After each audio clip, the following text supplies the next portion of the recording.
का जो हमारा टॉपिक है उसके अंदर हम देखेंगे जो व्यतिकरण था उसके ही अंतर्गत नेक्स्ट जो एक व्यतिकरण मापी है जिसका नाम है लूमरगर की प्लेट, उसके विषय में हम पूरा इसका अध्ययन करेंगे।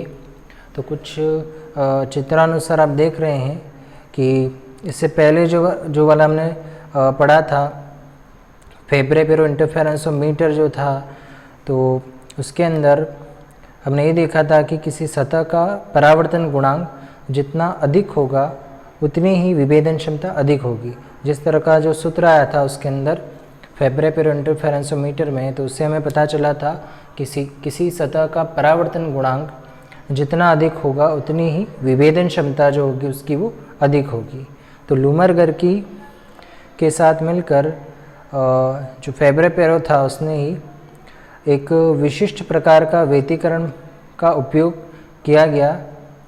व्यतिकरण मापी जो था उसके साथ मिलकर व्यतिकरण का उपयोग किया गया और इससे प्रकाश ऊर्जा का ह्रास न्यूनतम होता है और हमें एक प्रकार से उच्च परावर्तन गुणांक की सतह प्राप्त होती है तथा इसमें सतह पर किसी प्रकार की कलई की आवश्यकता नहीं होती है। फेब्रे-पेरो जो था उसके अंदर तो दोनों तरफ कलई की गई थी, दो प्लेटें ली गई थी जो अर्धरज्जित थी और कलई की आवश्यकता होती थी। तो अब ये जो लूमरगर की प्लेट है उसके अंदर किसी प्रकार की कलई की आवश्यकता नहीं होती है और जो मेथड है, जो सिद्धांत इसके अंदर यूज़ किया गया है वो है कि किसी सतह का अगर परावर्तन गुणांक जितना ज़्यादा होगा विभेदन क्षमता जो होगी वो भी इतनी अधिक होगी। तो चित्रानुसार आप देख रहे हैं यहाँ पे कि एक समतल कांच की प्लेट है यहाँ पे और जिसके एक किनारे के ऊपर, जैसे ये पूरी जो एक समतल कांच की पट्टी का है प्लेट है और इसका जो एक किनारा है वहाँ पर समकोणिक कांच का प्रिज्म जो प्रकाशीय स्पर्श मतलब इसके ऊपर रखा हुआ है या चिपका दिया गया है इसके ऊपर, पी जो है यहाँ पे समकोणिक कांच का प्रिज्म है यहाँ। अब प्रकाश की जो आपतित किरण प्रिज्म से पूर्ण परावर्तित होकर यहाँ पे पूरा इसका परावर्तन होता है और उसके अंदर प्रवेश करती है, जहाँ उसके दोनों पृष्ठों पर ये फिर बहुपरावर्तित होगी। एक ऊपर वाला जो सरफेस है पट्टी का जो है यहाँ से ये प्रवेश करेगी प्रकाश किरण और फिर इसके दोनों जो पृष्ठ हैं वहाँ से इसका बहुपरावर्तन इसके अंदर होगा। तो जो प्रिज्म है उसके दोनों पृष्ठों पर वह बहुपरावर्तित होती है और हमें प्लेट के दोनों ओर समांतर जो किरण पुंज है वो प्राप्त होता है। तो इस किरण पुंज को आगे जो लेंस है एल जो है यहाँ पे कैपिटल, ये इस तरह का जो लेंस उत्तल लेंस जो लगा रखा है उसके द्वारा पर्दे पर फोकसित किया जाता है। तो इन किरण पुंजों को फोकस बिंदु ही व्यतिकरण को जो प्रदर्शित करते हैं। तो फिर इसको जो पर्दा है उसके ऊपर फोकसित करेंगे और इन किरण पुंजों के फोकस बिंदु ही जो व्यतिकरण फ्रिंज को प्रदर्शित करते हैं। तो अतएव हमें व्यतिकरण फ्रिंज के दो एक समान निकाय प्लेट के दोनों ओर सममित प्राप्त होते हैं। तो यह संपूर्ण प्रक्रिया जो है वो फेब्रे-पेरो व्यतिकरण मापी जो था उसकी तरह ही होती है इसमें, पर ये फ्रिंज प्रतिरूप जो होगा वो भिन्न होता है। इसके अंदर फ्रिंज पैटर्न हमको अलग मिलता है। तो इस यहाँ पर अगर फ्रिंज पैटर्न जिस तरह का हमको मिलता है आप इसमें भी देख सकते हैं, यहाँ पे जो फ्रिंज प्रतिरूप हमको मिलेगा तो यहाँ पर फ्रिंजों का जो केंद्र है वो दिखाई नहीं देता है। इसमें पहला जो पॉइंट अपन देखें तो इसमें फ्रिंजों का जो केंद्र है वो दिखाई नहीं देता है। दूसरा बिंदु अगर देखें तो फ्रिंजों का केवल छोटा सा भाग दिखाई देता है, क्योंकि प्लेट की चौड़ाई बहुत छोटी होती है इसलिए फ्रिंजों का केवल एक छोटा सा भाग जो है वही इसके अंदर दिखाई देता है। तो दो बातें इसमें महत्वपूर्ण हैं जो फ्रिंज प्रतिरूप इसमें प्राप्त होगा। तो पहला तो इसके अंदर फ्रिंजों का जो केंद्र है वो दिखाई नहीं देगा और फ्रिंजों का केवल छोटा सा भाग दिखाई देता है, क्योंकि प्लेट की जो चौड़ाई है वो बहुत छोटी होती है। अब फ्रिंजों का स्पष्ट दिखाई देने के लिए अगर हमको चाहिए कि बिल्कुल अगर अच्छे या स्पष्ट दिखाई दें तो फ्रिंजियों के केस में दिखाई देने के लिए प्लेट की दोनों समतल जो पृष्ठ हैं उसकी प्रकाशिक समतलता जो है वो λ/50 से λ/100 कोटि की होनी चाहिए तथा उसका अपवर्तनांक सभी दिशाओं में एक समान होना चाहिए। अगर हमको अच्छी फ्रिंज इसमें देखनी है तो जो समतल कांच की जो प्लेट हम ले रहे हैं तो उसकी जो प्रकाशिकता है, प्रकाशिक समतलता है वो λ/50 से λ/100 के ऑर्डर का होना चाहिए और अपवर्तनांक सभी दिशा में एक समान होना चाहिए तथा उसका जो ताप है, टेम्परेचर जो है उसके अंदर ±0.01 डिग्री सेंटीग्रेड से ज़्यादा चेंज नहीं आना चाहिए, उससे अधिक नहीं होना चाहिए उसमें। और इस दृष्टि से जो क्वार्टर्स जो प्लेट है वो उपयुक्त होती है इसमें। तो इस तरह का ये पूरा जो लूमरगर की प्लेट है उसका वर्णन था कि किस तरह से इसमें फ्रिंज प्रतिरूप हमको प्राप्त होगा। अब आइए आगे देखते हैं कि इसका सिद्धांत क्या है प्लेट का और लूमरगर की प्लेट का जो मूल समीकरण है उसको अपन किस तरीके से ज्ञात करेंगे। तो चित्रानुसार आप देख रहे हैं कि यहाँ पर एक प्रिज्म जो है इसके ऊपर समतल कांच की पट्टी का है उसके ऊपर रखा हुआ है और यहाँ से बिल्कुल चिपकाया हुआ है इसको। तो यहाँ से जैसे ही प्रकाश की किरण जाएगी इसमें बहुपरावर्तन होते हैं और इसके दोनों ओर सममित रूप से हमें व्यतिकरण प्रतिरूप प्राप्त होता है। तो माना कि जो अपवर्तनांक है इसका वो म्यू है, इसकी जो मोटाई है वो स्मॉल टी है, पट्टिका की जो मोटाई है वो स्मॉल टी है और उस पर जो आपतन कोण है, इंसिडेंट एंगल है वो आई है। तो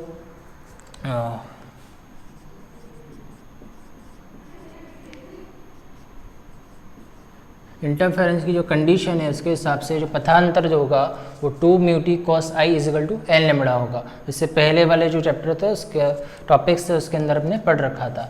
तो व्यतिकरण की जो शर्त है उसके अनुसार 2μt cos i = n λ इसके अंदर होगा।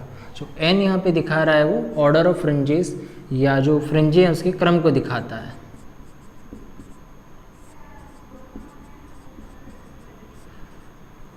को दिखाता है यहाँ पे टी यहाँ पे मोटाई है, म्यू जो है अपवर्तनांक है और आई इंसिडेंट एंगल है यहाँ पे और लेमड़ा जो है वो तरंग दैर्ध्य दिखाती है। अब चित्रानुसार अगर अपन देखें यहाँ पे तो साइन थीटा = यहाँ पे जो होगा वो म्यू साइन आई इधर हो जाएगा। इस तरह से यहाँ पे इंसिडेंट एंगल होगा और थीटा अपन देख सकते हैं यहाँ पे। तो साइन थीटा बराबर म्यू साइन आई यहाँ पे होता है। तो यहाँ पे अपन को वैल्यू याद करनी है कॉस आई की। तो हम किस तरह से इसको निकाल सकते हैं, तो हमारे पास यहाँ पे है कॉस साइन थीटा बराबर म्यू साइन आई। तो कॉस आई = हम लिख सकते हैं √1 - साइन स्क्वायर थीटा, मतलब यहाँ पे हो जाएगा साइन स्क्वायर आई। अब हमारे पास इसका मान तो यहाँ से निकल जाएगा, तो ये वाला जो वैल्यू होगा वो हो जाएगा 1 - साइन आई। तो ये हो जाएगा साइन थीटा अपॉन म्यू और यहाँ पे स्क्वायर है तो इसका भी स्क्वायर लग जाएगा यहाँ। इसको अगर अपन हल करें तो म्यू का स्क्वायर इधर आ जाएगा, माइनस का हो जाएगा साइन स्क्वायर थीटा और अपॉन म्यू स्क्वायर। तो इस प्रकार हमारे पास ये वाली समीकरण आ जाएगी। तो ये अगर लिखें समीकरण नंबर 1 और इसको अपन देखें समीकरण नंबर 2, तो 2μt cos i = हमारे पास आ रहा है n λ। तो cos i का मान यहाँ से हमको मिल गया। अब ये वाला वैल्यू आप इसके अंदर रख दें तो हमारे पास कंडीशन आ जाएगी 2μt cos i = हमारे पास ये वाला हो जाएगा। तो ये है √μ² - sign square theta upon mu square = हो जाएगा n λ। अब इसके अंदर भी देखें तो ये जो म्यू है वो आ जाएगा बाहर और म्यू से म्यू कैंसिल आउट हो जाएगा। तो हमारे पास जो बचेगा अब 2t हो जाएगा ये और √μ² माइनस साइन स्क्वायर थीटा ये बचेगा और = सामने हो जाएगा n λ। अब और ज़्यादा अगर हम इसको हल करें तो यहाँ पर रूट यहाँ से हट जाएगा, तो ये 4t और ये हो जाएगा mu square minus sine square theta is equal to n square lambda square. अब इससे अधिक सॉल्व तो होगा नहीं, तो फाइनल जो इक्वेशन आएगी वो ये वाली हो जाएगी। तो 4t square mu square minus sine square theta is equal to n square lambda square. तो ये जो समीकरण है यहाँ पे,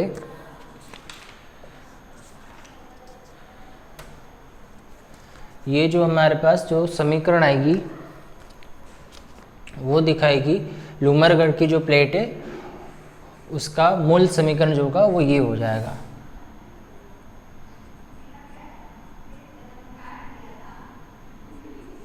यहाँ पे इंसिडेंट एंगल ये और ये थीटा हो जाएगा इधर।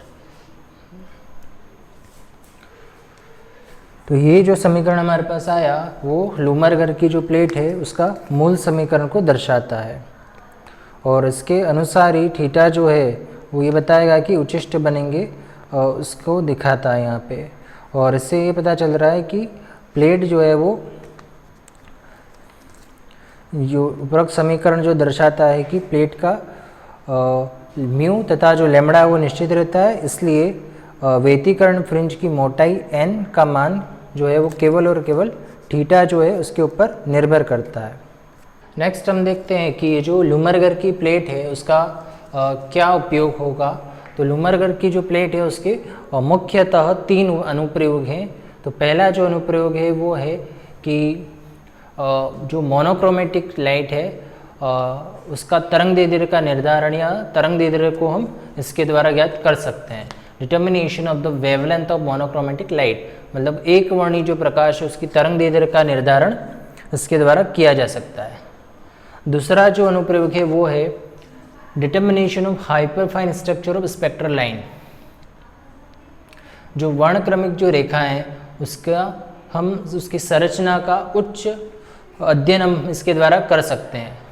उसकी जो सूक्ष्म संरचना है, जो स्पेक्ट्रम हमको प्राप्त होता है, स्पेक्ट्रल लाइंस प्राप्त होती है, तो उसकी हाइपरफाइन जो स्ट्रक्चर हमको प्राप्त होगा यहाँ पे उच्च क्रम में इसका अध्ययन अपन कर सकते हैं। और तीसरा जो अनुप्रयोग है वो है जीमान जो इफेक्ट है या जीमान प्रभाव है, उसके अध्ययन में इसका उपयोग किया जाता है।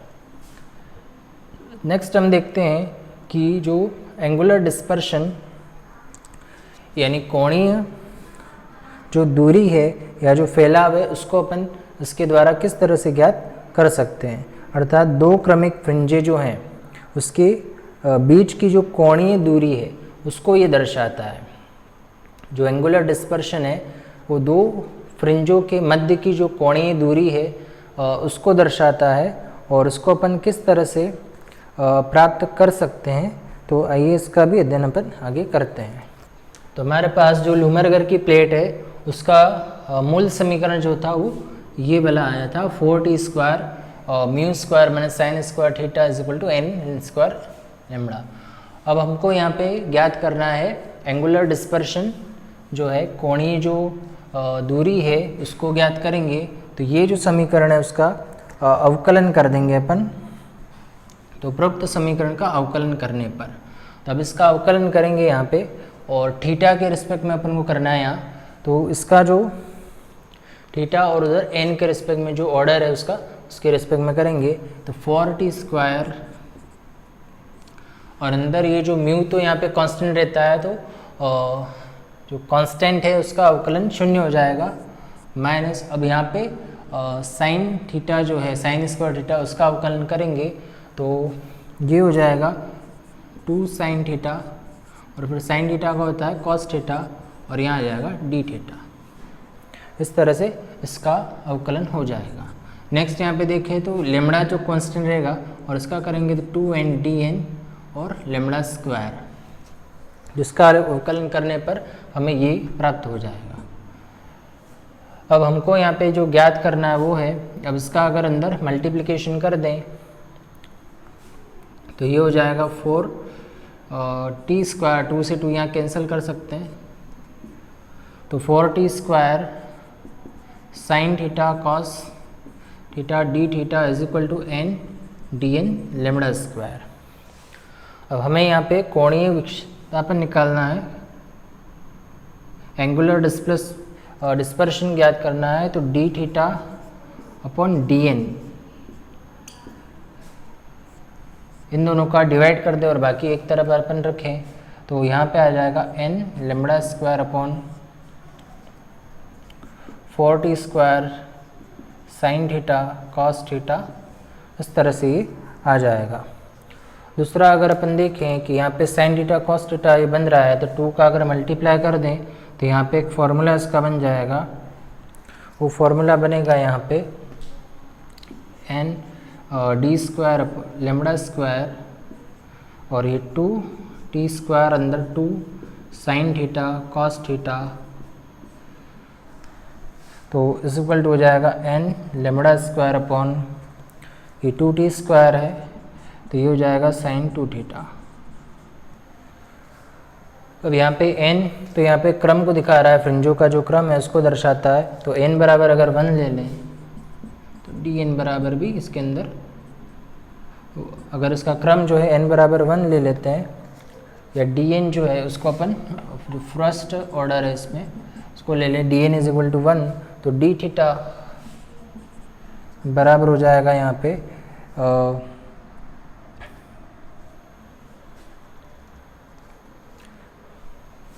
N lambda square upon 2t square sine 2 theta. इस तरह से ये पूरा इसके अंदर आ जाएगा। यहाँ पे ये माइनस है, सो माइनस में आएगा इधर। तो हमारे पास जो नेक्स्ट जो मिला है यहाँ पे angular dispersion of successive fringe order जो है डी थीटा बराबर इस प्रकार ये सूत्र प्राप्त होगा। यहाँ पे जो समीकरण से पहले मूल समय निकाला था उसका अपन अवकलन कर देंगे थीटा और डी एन के सापेक्ष, तो 4t स्क्वायर और यहाँ पे म्यू का 0 हो जाएगा, फिर ये वाला टर्म आ जाएगा इसमें और फिर माइनस का ये करके पूरा D theta upon D N आ जाएगा। और D N is equal to 1 order अगर लेंगे तो डी थीटा बराबर हमारे पास ये सूत्र प्राप्त हो जाएगा। तो इस तरह से हमें दो जो सूत्र हैं वो प्राप्त हो गए। इसमें पहला वाला जो था वो था लूमरगर की प्लेट का मूल समीकरण, और इसका उपयोग करके हमने यहाँ पे एंगुलर डिस्पर्शन जो है वो उसके अंदर जो कोणीय फैलाव या इसकी जो दो स्पेक्ट्रमी रेखाओं के मध्य की जो न्यूनतम दूरी है उसका सूत्र इस तरह से हमने ज्ञात कर लिया। अब हम निकालेंगे इसमें जो एक वर्णी जो प्रकाश है उसकी तरंग दैर्ध्य को अपन किस तरह से इसके द्वारा ज्ञात कर सकते हैं। तो नेक्स्ट देखिए वेवलेंथ ऑफ मोनोक्रोमेटिक लाइट, एक वर्णी प्रकाश की तरंग दैर्ध्य की, एक वर्णी प्रकाश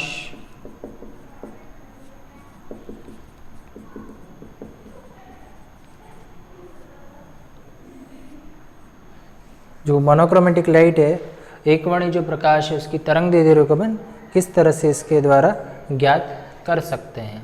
तो जो एंगुलर डिस्पर्शन जो हमको प्राप्त हुआ है डी थीटा बराबर जैसे पहले वाली जो इक्वेशन हमने देखी थी इसको जब हम सॉल्व करा था उसके, तो पहले वाला जो इक्वेशन था उसका उपयोग करके अपन उसको ज्ञात कर सकते हैं। तो देखिए नेक्स्ट जो हम देखेंगे कि हमने निकाल लिया एंगुलर जो डिस्पर्शन है उसका सूत्र इस तरह से निकाल लिया था। अब आगे वाली जो इक्वेशन है उसके द्वारा ही अपन जो एकवर्णी प्रकाश की तरंग दैर्ध्य वो ज्ञात करेंगे। तो सबसे पहले हमने देखा था कि 2 mu T cos I is equal to N lambda जो कंडीशन हो जाएगी लूमरगर की प्लेट जो है उसके अंदर इंटरफेरेंस या व्यतिकरण के लिए। तो फिर हमने देखा कि यहाँ पे ये वाला आ जाएगा, फिर चित्र की ज्यामिति से साइन थीटा बराबर हो जाएगा अपने पास और म्यू साइन आई जो स्नेल लॉ है उसके अनुसार ही इसके अंदर हो जाएगा। और यहाँ से हमको यहाँ पे कॉस आई रखना था, तो sine I is equal to sine theta upon mu यहाँ पे हो जाएगा, उसको अपन कन्वर्ट कर देंगे 1 minus cos square I is equal to sine theta upon mu हो जाएगा। तो 1 minus cos square I is equal to हो जाएगा, यहाँ पे रूट हट जाएगा तो sine square theta upon mu square आ जाएगा।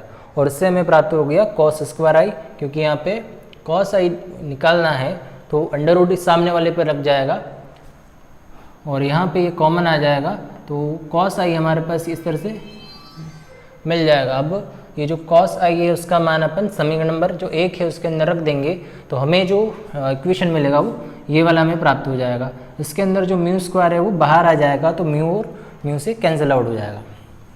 तो हमारे पास जो वैल्यू मिला है वो है एन लेमड़ा का। अब हमें यहाँ पे ज्ञात करनी है जो तरंग दे रहे हैं एकवर्णी प्रकाश की, उसको ज्ञात करना है। तो हम क्या करें, जो एंगुलर डिस्पर्शन का जो सूत्र है डी थीटा, उसके अंदर एन लेमड़ा का अगर मान रख दें जो यहाँ से आया हुआ है, तो हमें एकवर्णी जो प्रकाश है उसकी तरंग दैर्ध्य मिल जाएगी। तो जो एन लेमड़ा का मान जो है वो ये जो एंगुलर डिस्पर्शन का जो सूत्र है उसके अंदर रखने पर, तो यहाँ पे अपन एन लेमड़ा का मान रख दें तो डी थीटा बराबर हमारे पास है माइनस का एन लेमड़ा, तो एक लेमड़ा को बाहर ले जाते हैं अपन, और एक वाला जो ये है 2t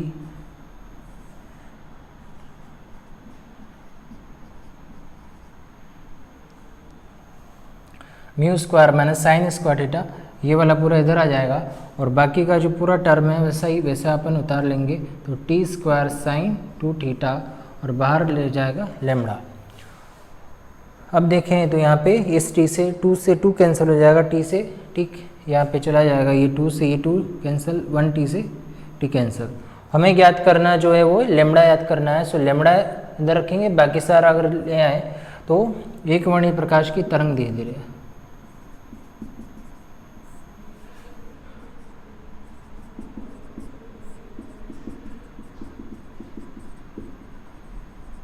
तो वो जो आएगी वो आ जाएगी t sine theta, lambda is equal to हो जाएगा यहाँ पे, ये इधर आ जाएगा तो T sine theta sine 2 theta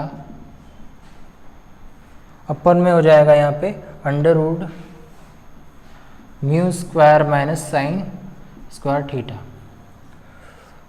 और डी थीटा जो होगा इसके बाहर आ जाएगा।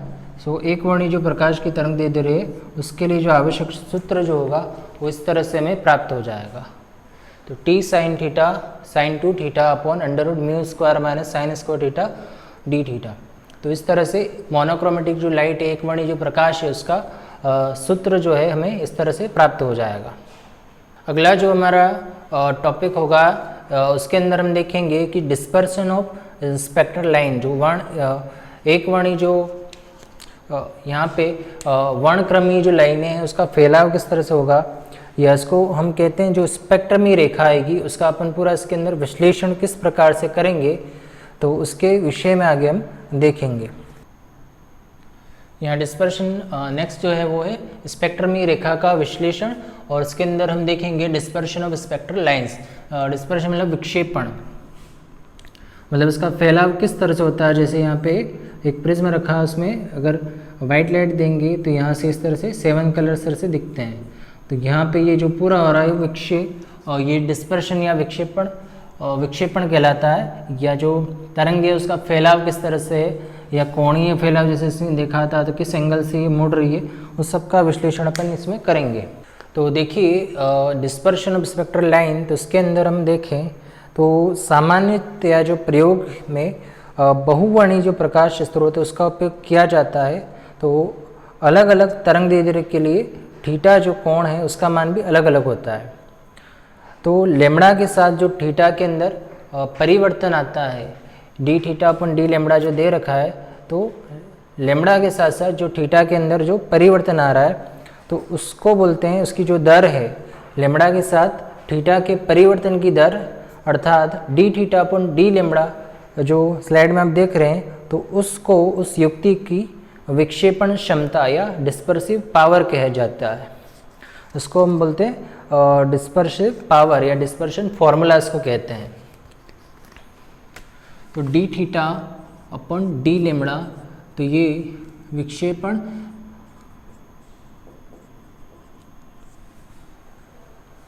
क्षमता को दर्शाता है।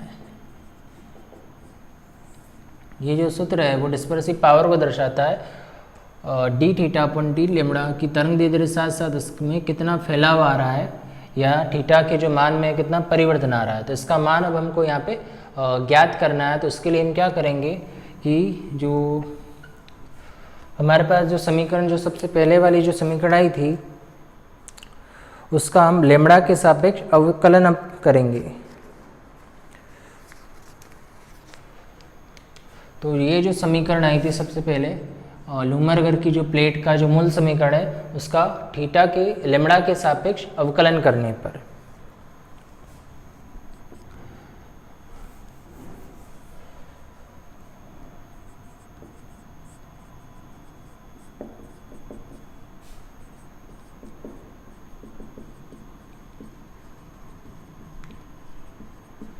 तो यहाँ पे अब लेमड़ा के सापेक्ष अगर अवकलन करेंगे तो यहाँ पे सबसे पहला तो ये जो फॉर कांस्टेंट है, टी भी कांस्टेंट है और अंदर जो है म्यू जो अपवर्तनांक है इसका अपन करेंगे तो 2 म्यू हो जाएगा इसका और D mu upon D lambda इसके अंदर बचेगा। फिर है माइनस उसके अंदर, अब हमको करना है जो साइन स्क्वायर थीटा इसका, तो इसका हो जाएगा 2 साइन थीटा और साइन थीटा का करेंगे तो वो हो जाएगा कॉस थीटा और ये हो जाएगा D theta upon D lambda is equal to, अब सामने अगर देखें तो यहाँ पे जो आ रहा है वो टर्म है और एन तो यहाँ पे ऑर्डर है इसलिए कांस्टेंट है और ये हो जाएगा 2 लेमड़ा और साथ में आ जाएगा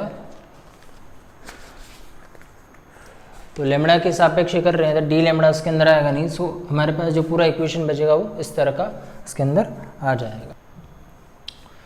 तो हमने जो इक्वेशन मूल इक्वेशन है उसका अपन ने कर दिया अवकलन इस तरह से लेमड़ा के सापेक्ष। अब हमको निकालना है यहाँ पे विक्षेपण, जो विक्षेपण क्षमता है D theta upon d lambda, तो किस तरह से निकाले हैं तो इसका अवकलन अपन ने इस तरह से कर दिया। अब देखें तो इससे ये वाला कैंसिल हो जाएगा तो ये हो जाएगा 2t स्क्वायर और हम देखें तो ये तो हो गया 2t स्क्वायर, अंदर अपन देखें तो ये है 2 म्यू डी म्यू अपन लेमड़ा और यहाँ पे ये जो सूत्र है वो साइन 2 थीटा का बन रहा है तो ये हो जाएगा sine 2 theta D theta upon D lambda is equal to, हम देखें तो यहाँ पे आ जाएगा लेमड़ा और एन स्क्वायर। अब हमको यहाँ पे जो सूत्र लाना है वो वाला है D theta upon D lambda का, तो यहाँ पे ये वाला जो सूत्र है वो D theta upon D lambda जो है उसको दर्शाता है। तो हमने देखा कि इसका अवकलन करेंगे तो हमारे पास ये वाली टर्म आ जाएगी। अब हमें यहाँ पे ज्ञात करना है D theta upon D lambda जो कि विक्षेपण क्षमता या डिस्पर्सिव पावर को दर्शाता है, तो उसको निकालने के लिए हम देखते हैं इसका अगर अंदर मल्टीप्लाई करें तो ये हो जाएगा 2 और 2 4t square mu D mu upon D lambda minus यहाँ पे अगर करें तो ये हो जाएगा 2t square sine 2 theta D theta upon D lambda is equal to, अगर सामने है हमारे पास लेमड़ा और एन स्क्वायर, हमें जो ज्ञात करना है वो है D theta upon D lambda.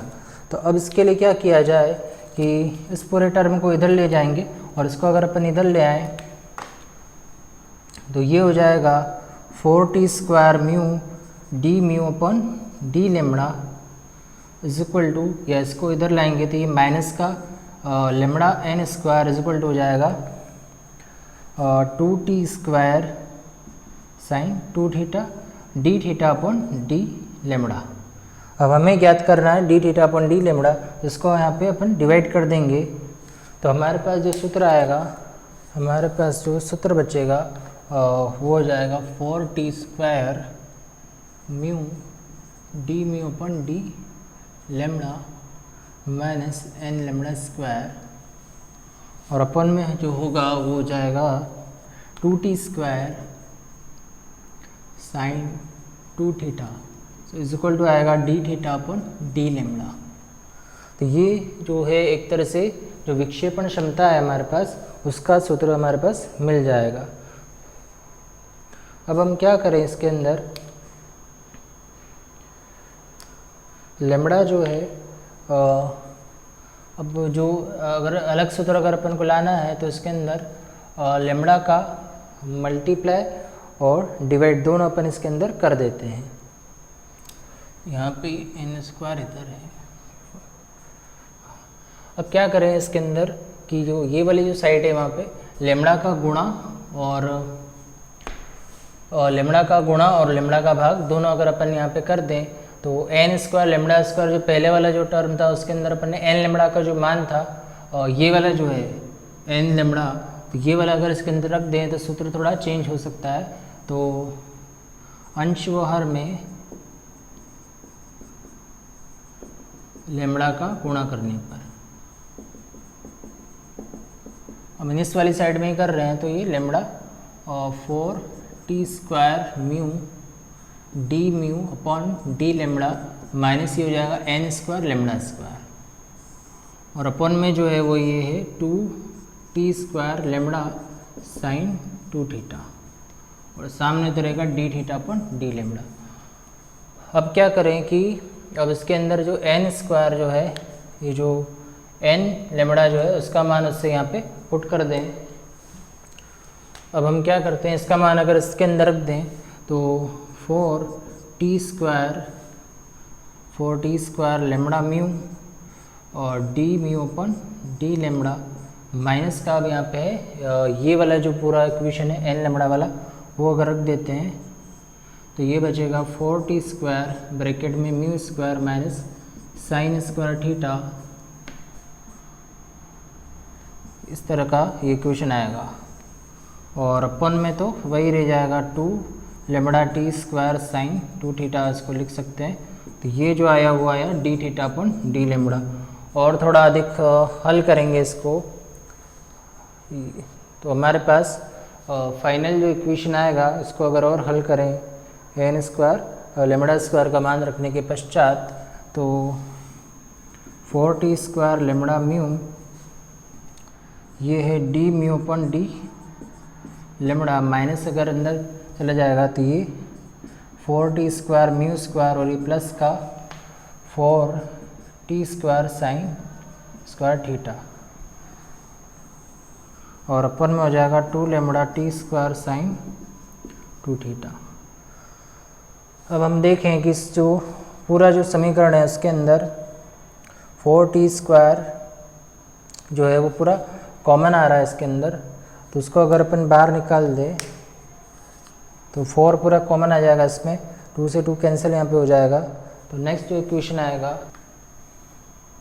तो इस पूरे में अगर देखें तो 4t² यहाँ पे भी है, इधर भी है और इधर भी है। इस 4t² को अगर अपन बाहर निकालें तो ये हो जाएगा 4t² और अपो अंदर जो बचेगा वो हो जाएगा लेमड़ा म्यू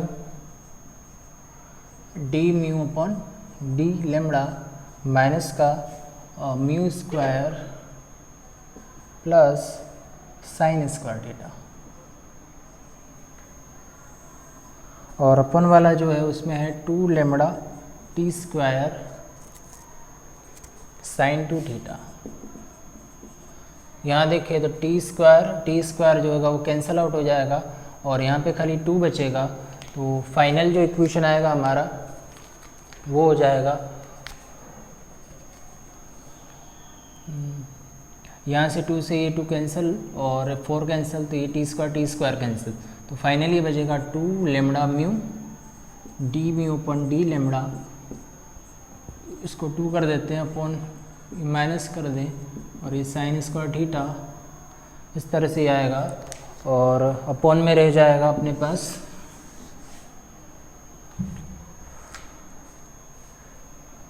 t² कैंसिल हो जाएगा, तो ये बचेगा लेमड़ा साइन 2θ। तो यही सूत्र हमारे पास है d θ अपन डी लेमड़ा का। तो d θ upon d lambda is equal to 2 mu lambda d mu upon d lambda minus 2 mu square minus sine square theta upon lambda 2 sine theta, जो कि slide में आपको दिख रहा है। सेम फॉर्मूला अपन ने इस तरह से डिराइव कर लेंगे। तो ये जो होगा वो विक्षेपण क्षमता जो होगी उसको दर्शाएगा। तो इस प्रकार जो ये समीकरण में प्राप्त हुआ है वो विभिन्न फ्रिंजों की कोणीय स्थिति का तरंग दैर्ध्य के सापेक्ष परिवर्तन की जो दर है उसको दर्शाता है, या इसके द्वारा अपन ज्ञात कर सकते हैं। तो इस तरह से ये जो लूमर घर की प्लेट है उसका पूरा आपने अध्ययन कर लिया है, और इसके जो महत्वपूर्ण जो सूत्र थे उसको भी अपन ने निगमित कर लिया इसमें। अगला है एक अंकित क्वेश्चन है, एक न्यूमेरिकल प्रॉब्लम है इसके अंदर, उसको हम देखेंगे किस प्रकार इसको हम हल करें। तो इसके अंदर क्या कहा गया है कि white light is incident normally on a Fabry Perot interferometer with a plate separation of 2 micrometer. तो यहाँ पे एक सफ़ेद जो प्रकाश है वाइट लाइट है वो फेब्रेपिरो व्यतिकरण मापी पर अभिलंबित आपतित होता है और जो दोनों प्लेटों के मध्य की जो दूरी है वो 2 माइक्रोमीटर है। अब यहाँ पे हमको कैलकुलेट करना है, calculate the wavelength in the region of wavelength. 4000 से लेकर 6000 एंगस्ट्रॉम जो क्षेत्र है इसके मध्य की जो तरंग दैर्ध्य है उसमें अधिकतम व्यतिकरण जो होगा, तो उसके लिए अपन को तरंग दैर्ध्य जो है याद करनी है। यहाँ पे अधिकतम व्यतिकरण कहाँ पे होगा, किस तरंग दैर्ध्य पे होगा, उसको ज्ञात करना है अपन को। तो सबसे पहले अपन देखें किस तरह से इसको हल करेंगे। तो प्रश्नानुसार यहाँ पे कहा गया है कि when white light is incident normally on a Fabry Perot interferometer, तो अभिलंबवत इसके ऊपर आपतित होती है। तो अभिलंबवत आपतित हो रही है और यहाँ पे अपन को जो उचिष्ट जो प्राप्त होंगे, अभिलंबवत आपतन हो रहा है तो थीटा बराबर इसमें 0 होगा और उचिष्ट के लिए जो आवश्यक शर्त होगी, कंडीशन फॉर मैक्सिमा जो इंटरफेरेंस फ्रिंज होगी, तो उसके लिए सूत्र होगा 2 म्यू टी। तो म्यू बराबर तो 1 होगा क्योंकि यहाँ पे वायु ले रखा है, तो 2 म्यू टी, तो टी कॉस थीटा बराबर एन लैम्बडा। तो अधिकतम व्यतिकरण जो होगा उसके लिए जो आवश्यक शर्त होगी वो ये वाली हो जाएगी यहाँ पे।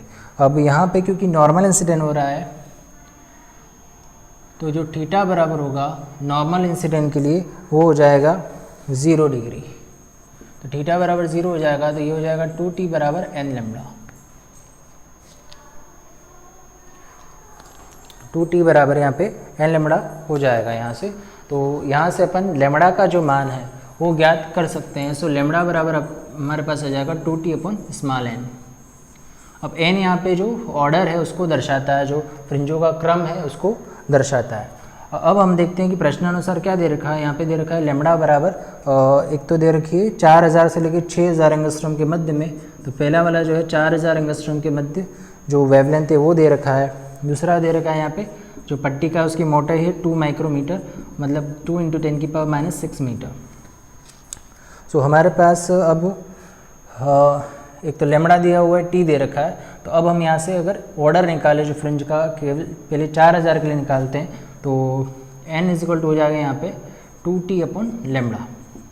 सो n is equal to 2t upon lambda इसके अंदर हो जाएगा। तो 2 इंटू ये 2 माइक्रोमीटर, तो 10⁻⁶ अपॉन में आ जाएगा लैम्बडा इजिकल टू 4000 एंगस्ट्रॉम।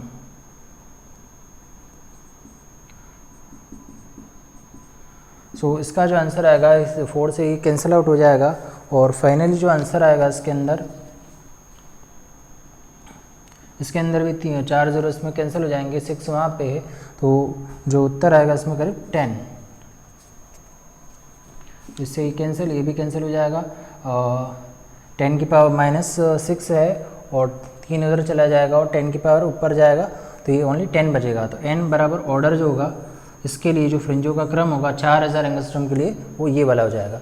उसी तरह से अपन दूसरा जो ऑर्डर है, दूसरा आपको वेवलेंथ दे रखी 6000 एंगस्ट्रॉम की, तो उसके लिए निकाले थे, इसके लिए भी 6000 तो ये हो जाएगा और t बराबर सेम ही होगा इसके अंदर 2 × 10⁻⁶ मीटर। सो इसी सूत्र में अगर वापस वैल्यू पुट करें तो n इजिकल टू यहाँ पे है 2 इंटू t बराबर अपने पास 2 × 10⁻⁶ और वेवलेंथ यहाँ पे है 6000 एंगस्ट्रॉम, मतलब 10⁻⁻10। तो 4/6 यहाँ पे करेंगे तो इसका आंसर जो आएगा वो करीब करीब 6.67 आएगा।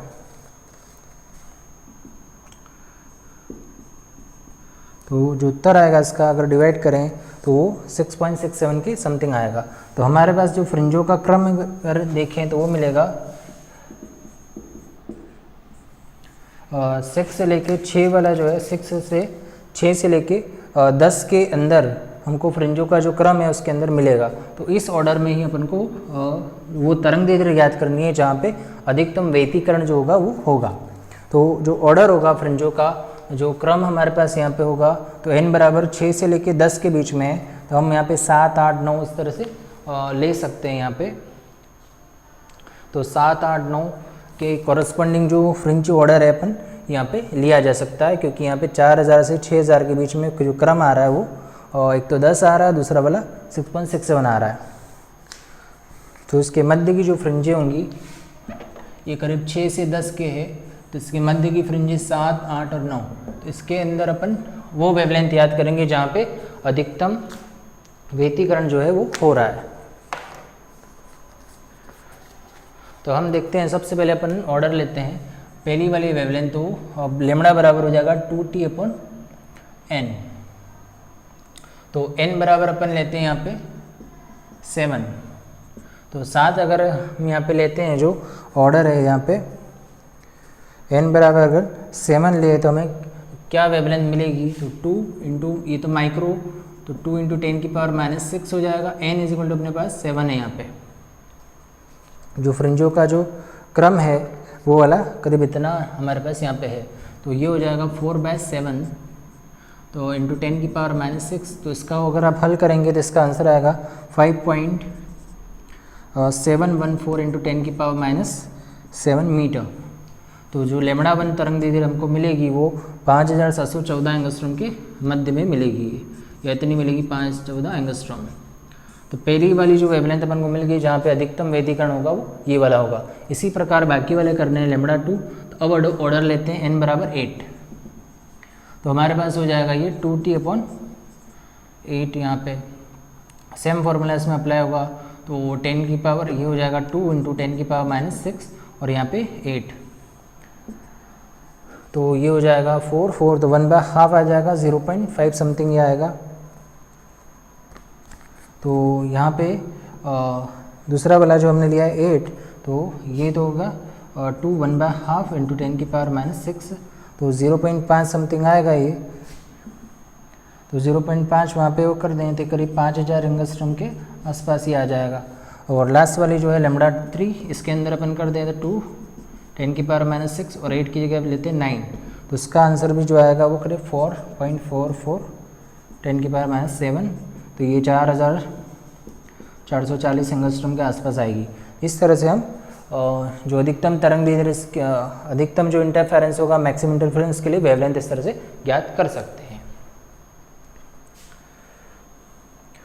तो ये जो है हमारा संदर्भ जो है, जिन पुस्तकों से हमने ये जो मैटर लिया है वो है optics by Kalra Kakani, Himanshu publication, और दूसरा है textbook of optics by Brijlal and Subrahmanyam, जो कि S10 पब्लिकेशन की है। और अधिक जानकारी के लिए आप हमारा जो व्हाट्सएप नंबर है वो और जो ईमेल है वो उसका उपयोग करके आप और अधिक जानकारी आप प्राप्त कर सकते हैं। आज के लेक्चर में इतना ही, धन्यवाद।